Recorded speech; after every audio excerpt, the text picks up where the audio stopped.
जय हिंद प्यारे साथियों। आज की क्लास में हम 20 जनवरी के करंट अफेयर्स को देखने वाले हैं। आज की क्लास भी आपके लिए मोस्ट इंपॉर्टेंट रहेगी करंट अफेयर्स के लिए, और इस क्लास की पीडीएफ प्राप्त करने के लिए आप डिस्क्रिप्शन में दिए लिंक से जुड़कर इस क्लास की डेली पीडीएफ प्राप्त कर सकते हैं। पहला प्रश्न है, 47वें अमेरिकी राष्ट्रपति के रूप में कौन शपथ लेंगे? तो डोनाल्ड ट्रंप आज शपथ लेने वाले 20 जनवरी की तारीख को 47वें राष्ट्रपति के रूप में अमेरिका के। यूएसए में शपथ समारोह का आयोजन हर बार कब होता है? तो 20 जनवरी की तारीख को होता है यूएसए में शपथ समारोह का आयोजन। तो 20 जनवरी 2025 को आज डोनाल्ड ट्रंप शपथ लेने वाले 47वें राष्ट्रपति के रूप में। किस पार्टी से आते हैं? तो रिपब्लिकन पार्टी से आते हैं डोनाल्ड ट्रंप। और यह किस क्रम के राष्ट्रपति, अर्थात ये इनका दूसरा कार्यकाल रहने वाला है। दूसरे कार्यकाल के लिए राष्ट्रपति बनेंगे। और इनको शपथ कौन दिलाने वाले हैं? तो यहाँ की जो मुख्य न्यायाधीश है यूएसए के जॉन रॉबर्टसन, यह इन्हें शपथ दिलाने वाले हैं। और 1985 के बाद पहली बार जो शपथ समारोह है इसका आयोजन व्हाइट हाउस के अंदर होने वाला है, क्योंकि यहाँ पर अभी जो ठंड पड़ रही है कड़ाके की, जिसके कारण पहली बार 1985 के बाद पहली बार जो व्हाइट हाउस है उसके अंदर शपथ समारोह का आयोजन होगा। भारत की ओर से इसमें कौन जाने वाले हैं? तो हमारे विदेश मंत्री एस जयशंकर जी शामिल होंगे, जो डोनाल्ड ट्रंप है इनके शपथ समारोह में। इन्होंने किसे हराया था चुनाव में? तो कमला हैरिस को हराया था इन्होंने। यहाँ पर कितने प्रांत है? कुल 50 प्रांत है यूएसए में, और 538 इलेक्टोरल है, अर्थात जो हमारे यहाँ मेंबर ऑफ पार्लियामेंट रहते हैं इसे यहाँ पर 538 इलेक्टोरल है। और जीत के लिए यहाँ पर 50 प्लस, आपको पता है कि 50+1 चाहिए, 50% से एक अधिक सीट चाहिए। तो 270 जो यहाँ पर है बहुमत का आंकड़ा है यूएसए में। राष्ट्रपति का कार्यकाल कितने वर्ष का रहता है यहाँ पर? तो 4 वर्ष का कार्यकाल रहता है राष्ट्रपति का। और कोई भी अधिकतम 2 बार राष्ट्रपति निर्वाचित हो सकता है यूएसए के लिए। भारत में कितनी बार भी निर्वाचित हो सकते हैं राष्ट्रपति के पद के लिए, लेकिन यूएसए में अधिकतम 2 बार यूएसए के राष्ट्रपति बन सकते हो आप। और 4 वर्ष यहाँ का कार्यकाल रहता है। और ये जो 2 बार अधिकतम राष्ट्रपति बन सकते हैं, यह किस कॉन्स्टिट्यूशन अमेंडमेंट द्वारा जोड़ा गया था? तो यहाँ पर जो 27वां कॉन्स्टिट्यूशन अमेंडमेंट हुआ था 1951 में, इसके तहत इसे जोड़ा गया था। डोनाल्ड ट्रंप को चुनावी सभा के दौरान एक जगह गोली मारी गई थी, तो कहाँ पर यह गोली किस स्थान पर इन्हें मारी गई थी? तो जो पेनिनसवालिया है यहाँ पर डोनाल्ड ट्रंप को गोली मारी गई थी, पेनिनसवालिया में।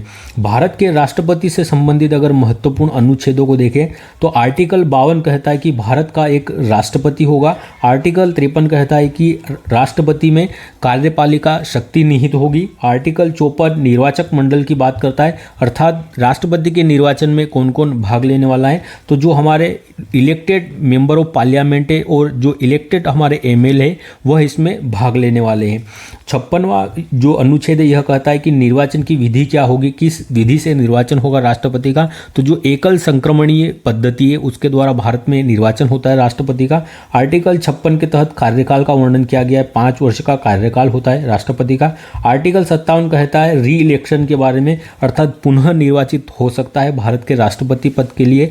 आर्टिकल 58 में योग्यता लिखी है। आर्टिकल 59 है इसमें शर्तें लिखी है। योग्यता न्यूनतम कितने? 35 वर्ष की उम्र होनी चाहिए, भारत का नागरिक होना चाहिए, दिवालिया नहीं घोषित किया जाना चाहिए, इस प्रकार की कुछ शर्तें। अनुच्छेद जो 59 है इसमें शर्तें लिखी है। अनुच्छेद 60 में राष्ट्रपति की शपथ का वर्णन है। और अनुच्छेद जो 61 है यह महाभियोग की प्रक्रिया का वर्णन करता है, अर्थात राष्ट्रपति को पद से हटाने के लिए महाभियोग की प्रक्रिया होती है। और महाभियोग की प्रक्रिया किस सदन से प्रारंभ की जाती है? तो इसे लोकसभा या राज्यसभा किसी भी सदन से प्रारंभ किया जाता है, लेकिन जो महाभियोग की प्रक्रिया प्रारंभ होने से 14 दिन पूर्व जो है राष्ट्रपति को इसकी सूचना देनी होती है। आगे नेक्स्ट प्रश्न देखते हैं। हाल ही में बहुराष्ट्रीय अभ्यास ला पेरोस पूर्वी हिंद महासागर में किसके नेतृत्व में प्रारंभ होगा? तो ला पेरोस पूर्वी हिंद महासागर में आयोजित होने वाला बहुराष्ट्रीय युद्धाभ्यास है, और फ्रांस इसको होस्ट करने वाला है, फ्रांस इसका लीड करेगा। ला पेरोस यह बहुराष्ट्रीय युद्धाभ्यास है और पूर्वी हिंद महासागर में इसका आयोजन होना है। जो मलक्का और सुंडा जल संधि है इनके समीप इसका आयोजन होगा, ला पेरोस बहुराष्ट्रीय युद्धाभ्यास का, और नौसेना का। यह लीड कौन कर रहा है इसे? तो फ्रांस लीड करने वाला है। और चौथा संस्करण होने वाला है ला पेरोस युद्धाभ्यास का। यह भारत की ओर से जो INS Indian naval ship Mumbai है इसमें भाग लेने वाला है। अभी कुछ समय पहले कुछ युद्धाभ्यास हुए थे जो इम्पोर्टेंट है। डेजर्ट नाइट युद्धाभ्यास यह भारत, फ्रांस और यूएई के मध्य आयोजित होता है। गरुड़, शक्ति और वरुण युद्धाभ्यास यह भारत और फ्रांस के मध्य आयोजित होते हैं। जो एकता और एक्वेरिन युद्धाभ्यास किसके मध्य, एक्वेरिन युद्धाभ्यास किसके मध्य होते हैं, तो यह इंडिया और मालदीव के मध्य आयोजित होते हैं। जो एकता और एक्वेरिन युद्धाभ्यास है।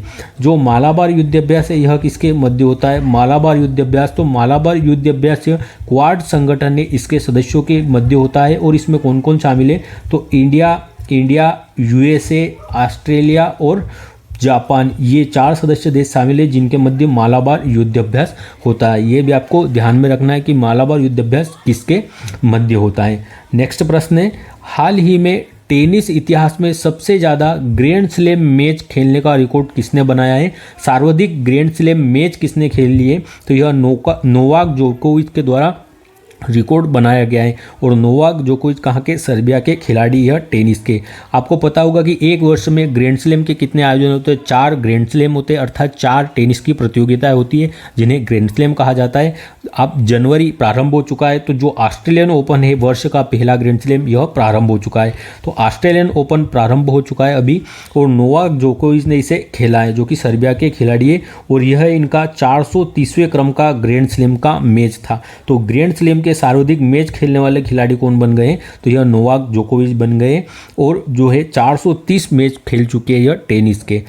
ऑस्ट्रेलियन ओपन की बात करें तो यह कब इसका प्रारंभ होता है, तो 1905 में इसका शुभारंभ होता है। यह प्रारंभ किया जाता है, हार्ड कोर्ट पर खेला जाता है जो ऑस्ट्रेलियन ओपन है। अगर बात करें सर्वाधिक मैच खेलने वाले, नोवाक जोकोविच बने ग्रैंड स्लैम खेलने वाले। और इससे पूर्व कौन थे, तो इससे पूर्व रोजर फेडरर है, इन्होंने 429 मैच खेले थे।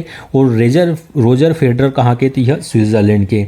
नोवाक जोकोविच ही वह खिलाड़ी है जिन्होंने सर्वाधिक ग्रैंड स्लैम भी जीते। तो 24 ग्रैंड स्लैम के विजेता कौन है, नोवाक जोकोविच और सर्बिया के खिलाड़ी है टेनिस के।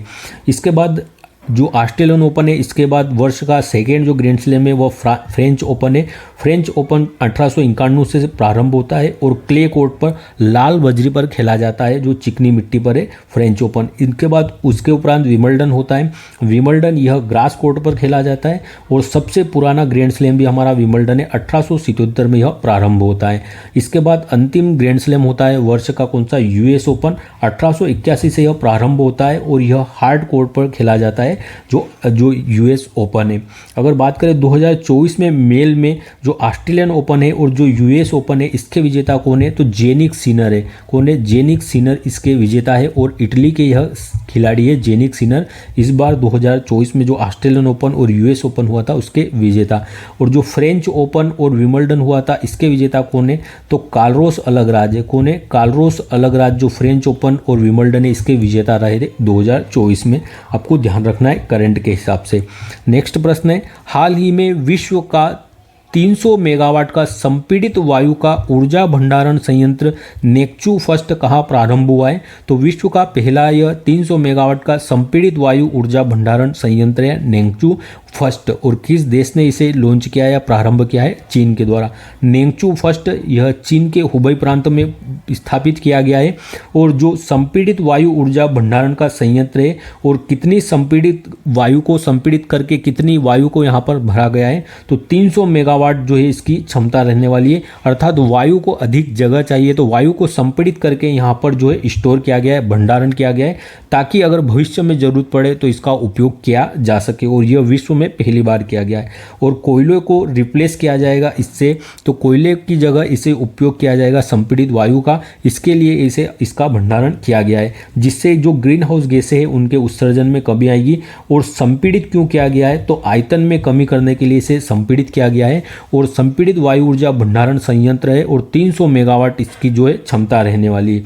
जब डिमांड होगी वायु की तब इसे वापस यूज कर लिया जाएगा इससे, और कोयले की जगह इसका उपयोग किया जाएगा। तो नेंगचू ये कहाँ का है, जो संयंत्र है वायु भंडारण संयंत्र, तो यह चीन का है। नेक्स्ट प्रश्न है, इंपॉर्टेंट रहने वाला यह प्रश्न आपका, हाल ही में महिला और पुरुष दोनों वर्गों में पहले खो खो विश्व कप 2025 का खिताब किसने जीता है? तो महिला और पुरुष दोनों वर्ग में 2025 का खो खो का खिताब भारत के द्वारा जीता गया है। खो खो विश्व कप इसका पहला संस्करण था, पहली बार इसका आयोजन हुआ है खो खो विश्व कप का, और भारत इसका होस्ट था। जो दिल्ली का इंदिरा गांधी स्टेडियम है, यहाँ पर इसका आयोजन हुआ है। और खो खो में कितने खिलाड़ी होते हैं? तो 9 खिलाड़ी होते हैं खो खो में। मेल और फीमेल दोनों कैटेगरी में भारत विजेता रहा है विश्व खो खो कप का। और इसका उप विजेता कौन रहा है? तो मेल और फीमेल दोनों कैटेगरी में इसका उप विजेता नेपाल रहा है। इस खो खो वर्ल्ड कप का शुभारंभ किसके द्वारा किया गया था? तो इसका शुभारंभ हमारे उपराष्ट्रपति जगदीप धनखड़ जी के द्वारा किया गया था। और खो खो वर्ल्ड कप का ब्रांड एम्बेसडर किसे बनाया गया था? तो सलमान खान और टाइगर श्रॉफ को इसका ब्रांड एम्बेसडर बनाया गया था। इसका शुभंकर क्या था खो खो वर्ल्ड कप का? तो तेजस, जो तारा और तेजस है, इसके शुभंकर रखे गए थे। अभी हाल ही में एक ट्रॉफी और हुई है, विजय हजारे ट्रॉफी, जो क्रिकेट से संबंधित है। तो इस बार विजय हजारे ट्रॉफी का विजेता कौन रहा है? तो कर्नाटक इसका विजेता रहा है विजय हजारे ट्रॉफी का। उप विजेता इसका विदर्भ रहा है। और होस्ट कौन था? इसका आयोजन कहाँ? वडोदरा, गुजरात में हुआ था। कुछ ट्रॉफियाँ की अगर बात करें, Deodhar trophy, CK Naidu trophy, Ranji trophy, Irani trophy, Duleep trophy, जो बॉर्डर गावस्कर ट्रॉफी, इनका संबंध किससे है? तो ये क्रिकेट से संबंधित ट्रॉफियाँ है प्रमुख। नेक्स्ट प्रश्न है, हाल ही में IMF ने अगले 2 वित्तीय वर्षों में भारत के आर्थिक विकास का कितने प्रतिशत रहने का अनुमान लगाया है? तो जो 2 वित्तीय वर्ष है, अगले 2 वित्तीय वर्ष हमारे, उसमें भारत के आर्थिक विकास के दर का अनुमान लगाया है IMF के द्वारा। और 6.5% भारत की अर्थव्यवस्था GDP रहने की बात कही है। IMF इसने 2002 जो वित्तीय वर्ष है 2025-26 और जो वित्तीय वर्ष 2026-27 है, इन 2 वर्षों में भारत जो है सबसे तेज वृद्धि से अर्थव्यवस्था को अपना जो गति प्रदान करेगा। सबसे तेज अर्थव्यवस्था भारत की रहेगी दो वित्तीय वर्ष है 2025-26 और 26-27 इनमें। और कितनी जो है इसकी वृद्धि दर रहेगी? तो 6.5% रहने का अनुमान लगाया है इन दोनों वित्तीय वर्ष में IMF के द्वारा। और विश्व की एवरेज जो है कितनी वृद्धि दर रहने वाली है विश्व की अर्थव्यवस्था की? तो जो 33% से 37%, 33% से 37% के मध्य है जो विश्व की जो एवरेज अर्थव्यवस्था रहेगी। और भारत की कितनी रहेगी? तो 60.5% भारत की अर्थव्यवस्था रहने वाली है 2025-26 और 26-27 इन 2 वित्तीय वर्ष में। अभी कुछ समय पहले जो विश्व बैंक है, इसने भी अपना जो है यह आर्थिक विकास जारी किया था। भारत का आर्थिक विकास दर कितनी रहेगी? तो 6.7%। वर्ल्ड बैंक के अनुसार 6.7% भारत की अर्थव्यवस्था रहने वाली है, यह विश्व बैंक ने कहा है अगले 2 वर्षों में। और 6.5% रहने का अनुमान किसने लगाया है? वर्ल्ड बैंक के द्वारा, IMF के द्वारा 6.5% का अनुमान IMF के द्वारा लगाया गया है। अगर बात करें वर्ल्ड बैंक की, तो इसके हेड कौन है वर्तमान में? तो अजय बंगा जी इसके हेड है। वाशिंगटन DC में इसका मुख्यालय है। और बी रेडी रिपोर्ट जारी कौन करता है? बिजनेस रेडी रिपोर्ट, तो यह वर्ल्ड बैंक जारी करता है। अगर बात करें वर्ल्ड बैंक और IMF, इनकी स्थापना कब होती है? तो जो 1944 का ब्रिटेन वुड्स सम्मेलन था, ब्रिटेन वुड्स सम्मेलन के तहत इनकी स्थापना होती है 1944 में। और IMF और वर्ल्ड बैंक दोनों को जुड़वा बहनें कहा जाता है। IMF के बारे में कुछ महत्वपूर्ण आंकड़े देख लेते हैं। IMF इंटरनेशनल मॉनेटरी फंड, यह कौन सी रिपोर्ट जारी करता है? तो ग्लोबल इकोनॉमिक आउटलुक कौन जारी करता है? IMF जारी करता है। इसका नवीनतम सदस्य कौन बना है 190वें क्रम का? तो अंडोरा इसका नवीनतम सदस्य बना है 190वें क्रम का। और इसकी मुद्रा को क्या कहा जाता है? तो SDR कहा जाता है, स्पेशल ड्रॉइंग राइट या विशेष आहरण मुद्रा कहा जाता है। गोल्ड पेपर भी कहा जाता है इसे। और इसमें 5 करेंसियाँ शामिल है। SDR में कौन कौन सी 5 करेंसियाँ? डॉलर, पाउंड, यूरो, येन और रेमेन भी, जो कि चीन की है। तो ये 5 करेंसियाँ शामिल है SDR के अंतर्गत। नेक्स्ट प्रश्न है, हाल ही में चर्चा में रही स्वामित्व का संबंध किससे है? हाल ही में चर्चा में रही स्वामित्व का संबंध किससे? तो पंचायती राज मंत्रालय से इसका संबंध है। स्वामित्व योजना यह संपत्ति कार्ड से संबंधित है, अर्थात ग्रामीण क्षेत्रों में जो संपत्ति है उसका अधिकार देना। ऐसे कई घर है या ऐसी कई जो सरकारी जगह है जहाँ पर लोगों ने अपने घर तो बना लिए, लेकिन जो उनका अधिकार नहीं है उस जगह पर, वो उनके नाम नहीं है, इसलिए वो वहाँ से लोन या किसी भी प्रकार का जो ऋण वहाँ पर प्राप्त नहीं कर सकते उस ज़मीन पर। तो इसके स्वामित्व योजना के तहत जो लोग हैं जिन्होंने वहाँ पर अपने घर बनाए हुए सरकारी जगह पर, तो उन्हें अपना संपत्ति का जो अधिकार देना सरकार का इसका उद्देश्य है। तो संपत्ति कार्ड से संबंधित है स्वामित्व योजना। और ये कब प्रारंभ होती है? तो 24 अप्रैल 2020 को यह प्रारंभ होती है। 24 अप्रैल को ही क्यों प्रारंभ किया गया इसे? क्योंकि पंचायती राज दिवस कब मनाया जाता है? 24 अप्रैल को मनाया जाता है, इसलिए स्वामित्व योजना इस तारीख को प्रारंभ की गई थी 24 अप्रैल 2020 को। प्रारंभ इसे किसने? पंचायती राज मंत्रालय के द्वारा किया गया था।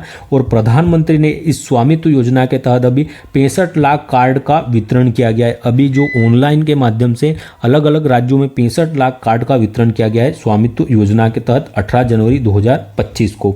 73वें कॉन्स्टिट्यूशन अमेंडमेंट की बात करें 1992 में हुआ था। यह 73वां कॉन्स्टिट्यूशन अमेंडमेंट 1992 पंचायती राज से संबंधित है। इसके तहत जो संविधान है हमारा उसमें भाग 9 जोड़ा गया था और आर्टिकल 243 से आर्टिकल 243 ओ तक इसका वर्णन है। और इस अनुच्छेद के अंतर्गत 11वीं अनुसूची, इस जो है भाग के अंतर्गत अनुसूची 11वीं जोड़ी गई और जिसमें 29 विषय शामिल है। 24 अप्रैल 1993 को यह लागू हो जाता है पंचायती राज अधिनियम। नेक्स्ट प्रश्न है, हाल ही में रमन रिसर्च इंस्टीट्यूट के प्रोफेसर उर्वशी सिन्हा को किस क्षेत्र में योगदान के लिए गेट्स कैम्ब्रिज इम्पैक्ट पुरस्कार 2025 से सम्मानित किया गया है? तो क्वांटम टेक्नोलॉजी में कार्य करने के लिए गेट्स कैम्ब्रिज इम्पैक्ट पुरस्कार से सम्मानित किया गया है जो हमारी प्रोफेसर उर्वशी सिन्हा जी है। गेट्स कैम्ब्रिज इम्पैक्ट अवार्ड यह 8 व्यक्तियों को दिया गया है और गेट्स से यह बिल गेट्स से संबंधित संस्थान है उनकी, और कैम्ब्रिज से मतलब यूनाइटेड किंगडम। तो कहाँ पर दिया गया है? यूनाइटेड किंगडम इन अवार्ड को देता है। 8 व्यक्तियों को इस बार दिया गया है और भारत की ये जो प्रोफेसर उर्वशी सिन्हा जी इन्हें दिया गया है। और यह जो रमन रिसर्च इंस्टीट्यूट है भारत का, वहाँ पर कार्य करती है प्रोफेसर के रूप में और क्वांटम तकनीकी के क्षेत्र में इन्हें कार्य करने के लिए जो है यह अवार्ड दिया गया है। भारत में सुपर कंप्यूटर के जनक किन्हें माना जाता है? तो जो विजय भटकर है, पी विजय भटकर जी, इन्हें भारत में सुपर कंप्यूटर का जनक माना जाता है। और लेटेस्ट में अभी कौन सा सुपर कंप्यूटर लॉन्च हुआ है हमारा? तो जो परम रुद्र सुपर कंप्यूटर है यह भी लॉन्च हुआ था। LVM 3 रॉकेट है, अभी इसके निर्माण के लिए प्रोजेक्ट डायरेक्टर किसे बनाया गया है? तो विक्टर जोसेफ को प्रोजेक्ट जो हेड बनाया गया है LVM 3 रॉकेट के कार्य के लिए। और जो हमारा मानव मिशन जाने वाला है, पहला गगन मानव मिशन अंतरिक्ष में, उसके लिए जो LVM 3 रॉकेट है इसके प्रोजेक्ट डायरेक्टर बनाए गए हैं विक्टर जोसेफ को। नेक्स्ट प्रश्न है, हाल ही में रक्षा मंत्रालय ने युद्ध क्षेत्र पर्यटन को बढ़ावा देने के लिए भारत रणभूमि दर्शन ऐप कहाँ लॉन्च किया है? तो जो युद्ध क्षेत्र रहे हमारे वहाँ पर पर्यटन को बढ़ावा देने के लिए भारत रणभूमि दर्शन ऐप महाराष्ट्र में लॉन्च किया गया है। भारत रणभूमि दर्शन ऐप यह पुणे महाराष्ट्र में लॉन्च किया गया है क्योंकि इस बार हमारा जो 77वां सेना दिवस था इसका आयोजन कहाँ पर होना था? 77वें सेना दिवस का, तो 15 जनवरी को इसका आयोजन कहाँ पर? महाराष्ट्र पुणे में हुआ है। यहीं पर जो लॉन्च किया गया है रक्षा मंत्री द्वारा, राजनाथ सिंह जी के द्वारा, भारत रणभूमि दर्शन। इसमें 77वां जो हमारा सेना दिवस था इसलिए 77 स्थल को शामिल किया गया है इसके अंतर्गत, जो 77 रणभूमियां रही है भारतीय सेना के जवानों की। अर्थात जो हमारा सबसे ऊंचा सियाचिन ग्लेशियर है यहाँ पर भारतीय सेना ने जो युद्ध किया है तो उस युद्ध को बताने के लिए उसे यहाँ पर शामिल किया गया है, उसकी जगह के फोटो को, लोकेशन को, ताकि जो हमारी रणभूमि स्थल रहे हमारे वीर योद्धा, वीर जो सैनिक हैं उनके, वहाँ पर पर्यटन को बढ़ावा दिया जा सके और उन्हें भी लोगों के मध्य जो है प्रचलित किया जा सके। तो जो 77 स्थल है इसे शामिल किया गया है इस ऐप में। और इसके तहत जो सियाचिन ग्लेशियर है जो कि विश्व का सबसे ऊंचाई पर स्थित युद्ध स्थल भी है और भारत का सबसे बड़ा ग्लेशियर है। 1962 में जो भारत चीन युद्ध हुआ है, 1971 में जो भारत पाकिस्तान का युद्ध हुआ था, जो कोरगिल वॉर हुआ था 1990 में, 1999 में जो डोकलाम विवाद है या जो गलवान घाटी युद्ध है, तो इन क्षेत्रों को इसमें शामिल किया गया है। ऐसे 77 क्षेत्रों को जहाँ पर हमारे वीर सैनिकों के द्वारा युद्ध किया गया या वहाँ पर रणभूमि रही है उनकी, तो ऐसे जो क्षेत्र है उनको भारत के नागरिकों के मध्य जागरूकता बढ़ाने के लिए इसे प्रारंभ किया गया है। अगर बात करें डोकलाम की, तो डोकलाम कहाँ पर है, ये यहाँ इस स्थान पर दिखेगा आपको, सिक्किम वाले और चीन और जो भूटान है इन तीनों के मध्य। तो डोकलाम यह ट्राई जंक्शन है, अर्थात तीन जो क्षेत्र है उसके मध्य स्थित है, भारत, भूटान और तिब्बत के। जो तिब्बत है यह चीन के कब्जे में, तो भारत, भूटान और चीन इन तीनों के मध्य ट्राई जंक्शन पर है डोकलाम। और यहाँ पर अगर आप देखेंगे तो यहाँ पर आपको LAC दिखाई देगी, लाइन ऑफ एक्चुअल कंट्रोल, और लाइन ऑफ एक्चुअल कंट्रोल से इस और जो है यह अक्साई चीन कहलाता है, अर्थात ये चीन के कब्जों में वाला क्षेत्र है। और इसी LAC line of actual control के पास पेंगोंग झील है और गलवान घाटी भी यहीं पर स्थित है, आपको ध्यान रखना है लद्दाख वाले क्षेत्र में। नेक्स्ट प्रश्न है, 85वां अखिल भारतीय पीठासीन अधिकारियों का सम्मेलन कहाँ प्रारंभ हुआ है? तो 85वां अखिल भारतीय पीठासीन अधिकारियों का सम्मेलन कहाँ पर? पटना, बिहार में आयोजित हुआ है। अखिल भारतीय पीठासीन अधिकारियों का सम्मेलन कौन से क्रम का है? तो 85वें क्रम का सम्मेलन था। इस बार इसका होस्ट कौन रहा है? तो पटना, बिहार इसका होस्ट है इस बार अखिल भारतीय पीठासीन अधिकारियों के सम्मेलन का। इसका उद्घाटन हमारे लोकसभा के जो अध्यक्ष है ओम बिरला जी, इनके द्वारा इसका उद्घाटन किया गया। और 84वां जो क्रम है, इसका 84वें क्रम का पिछली बार कहाँ पर हुआ था? तो मुंबई में हुआ था पिछला 84वें क्रम का, और इस बार 85वें क्रम का कहाँ पर? पटना, बिहार में हो रहा है। और इसकी थीम क्या रखी गई है? तो संविधान की 75वीं वर्षगांठ इसकी थीम रखी गई है। इस बार 26 जनवरी पे जो भी आयोजन होते हैं यह महत्वपूर्ण होंगे हमारे लिए, जो भी आयोजन या जो भी यहाँ पर अवार्ड, खिताब या जो भी थीम रखी जाती है, क्योंकि इस बार हमारे संविधान की 75वीं वर्षगांठ रहने वाली है। बिहार के गवर्नर अभी हाल ही में कौन नियुक्त हुए नए गवर्नर? तो मोहम्मद आरिफ खान इसके नए गवर्नर नियुक्त हुए थे। अब हम प्रश्नों को रिवाइज कर लेते हैं, कल के प्रश्नों को। हाल ही में QS world future skills index 2025 में भारत को कौन सा स्थान मिला है? तो 25वां स्थान मिला है QS world future skills index में। अर्थात भारत जो आर्टिफिशियल इंटेलिजेंस से संबंधित है उन जो नौकरियां हैं उनको देने में कितना सक्षम है। इसरो ने तीसरा लॉन्च पैड कहाँ प्रारंभ किया है अपना? तो इसरो ने अपना तीसरा लॉन्च पैड श्रीहरिकोटा में प्रारंभ। नेक्स्ट प्रश्न है, हाल ही में विदेश मंत्री डॉक्टर S जयशंकर ने 5वें अमेरिकी वाणिज्य दूतावास का उद्घाटन कहाँ पर किया है? तो बेंगलुरु में इसका उद्घाटन किया गया है। 5वां अमेरिकी वाणिज्य दूतावास है यह। हाल ही में विश्व स्तरीय पुरातन अनुभव संग्रहालय का उद्घाटन कहाँ पर हुआ है? तो वडनगर, गुजरात में इसका उद्घाटन हुआ है। हाल ही में पहली बार भारत के लोकपाल का स्थापना दिवस कब मनाया गया? तो पहली बार मनाया गया है 16 जनवरी को लोकपाल का स्थापना दिवस। दुनिया की सबसे खतरनाक मकड़ी की प्रजाति में से एक बिग बॉय की खोज कहाँ हुई है? तो बिग बॉय मकड़ी प्रजाति की खोज ऑस्ट्रेलिया में हुई है। हाल ही में प्रधानमंत्री म्यूजियम एंड लाइब्रेरी सोसाइटी का अध्यक्ष किसे नियुक्त किया गया है? तो नपेंद्र मिश्रा जी को इसका अध्यक्ष नियुक्त किया गया है। ICC अंडर 19 महिला T20 विश्व कप 2025 कहाँ प्रारंभ होगा? तो मलेशिया में प्रारंभ होगा यह। हाल ही में 21वां थर्ड आई एशियन फिल्म फेस्टिवल कहाँ आयोजित हुआ है? तो मुंबई में इसका आयोजन प्रारंभ हुआ है। हाल ही में दिसंबर 2024 के लिए ICC men's player of the month किसे चुना गया है? तो दिसंबर माह के लिए हमारे जसप्रीत बुमराह जी को चुना गया है। अब आज के प्रश्नों को देख लेते हैं। 47वें अमेरिकी राष्ट्रपति के रूप में कौन शपथ लेगा? तो डोनाल्ड ट्रंप लेने वाले हैं। बहुराष्ट्रीय अभ्यास ला पेरोस पूर्वी हिंद महासागर में किसके नेतृत्व में प्रारंभ हुआ है? तो यह फ्रांस के नेतृत्व में प्रारंभ हुआ है। टेनिस इतिहास में सबसे ज़्यादा ग्रैंड स्लैम मैच खेलने का रिकॉर्ड किसने बनाया है? तो यह नोवाक जोकोविच के द्वारा बनाया गया है। हाल ही में विश्व का पहला 300 मेगावाट का संपीड़ित वायु ऊर्जा भंडारण संयंत्र नेंगचू फर्स्ट कहाँ प्रारंभ हुआ है? तो यह चीन में प्रारंभ हुआ है। महिला और पुरुष दोनों वर्ग में पहले खो खो विश्व कप 2025 का खिताब किसने जीता है? तो भारत के द्वारा जीता गया है। हाल ही में IMF ने अगले 2 वित्तीय वर्षों में भारत के आर्थिक विकास के कितने प्रतिशत रहने का अनुमान लगाया है? तो 6.5% अनुमान लगाया है रहने का। चर्चा में रही स्वामित्व योजना का संबंध किससे है? तो स्वामित्व योजना का संबंध ग्रामीण विकास मंत्रालय से है। किससे है? पंचायती राज मंत्रालय से है। जो पंचायती राज मंत्रालय से संबंधित है, चर्चा में रही स्वामित्व योजना। रमन रिसर्च इंस्टीट्यूट के प्रोफेसर उर्वशी सिन्हा को किस क्षेत्र में योगदान के लिए गेट्स कैम्ब्रिज इंपैक्ट पुरस्कार 2025 से सम्मानित किया गया है? क्वांटम टेक्नोलॉजी के क्षेत्र में सहयोग के लिए। रक्षा मंत्रालय ने युद्ध क्षेत्र पर्यटन को बढ़ावा देने के लिए भारत रणभूमि दर्शन ऐप कहाँ लॉन्च किया है? तो महाराष्ट्र में लॉन्च किया गया है। 85वें अखिल भारतीय पीठासीन अधिकारियों के सम्मेलन कहाँ प्रारंभ हुआ है? तो इसका आयोजन कहाँ पर हुआ है? जो अखिल भारतीय पीठासीन अधिकारियों का सम्मेलन है, तो पटना, बिहार में यह प्रारंभ हुआ है। धन्यवाद। जय हिंद। वीडियो अच्छा लगा हो तो लाइक जरूर करिएगा।